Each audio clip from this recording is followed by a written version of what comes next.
అదేదో తాను చేసినట్టుగా ఇంకొన్ని పోస్టులు కలిపి మెగా డిఎస్సి అన్నాడు.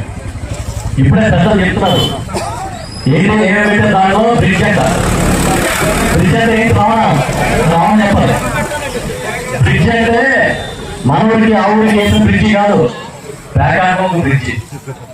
అంటే నిజంగా అదే పోటీ ఉందంటే మనం చాలా మంది టీచర్లు ఏరియాలో స్పోర్ట్స్ కూడా అప్పుడైతే మా సూర్యబాబు గారు చెప్తున్నాడు కాంపిటీషన్ చాలా ఎక్కువ ఉండేదంటే బ్రిడ్జి ఉందని తెలియక మేము ఎవరో పాల్గొనలేదని.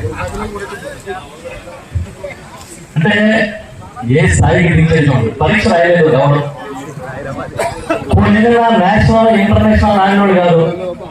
ఆ సర్టిఫికేట్ ఎవరు ఇచ్చినా తెలియదు, కానీ టీచర్ ఉద్యోగం వచ్చేసింది.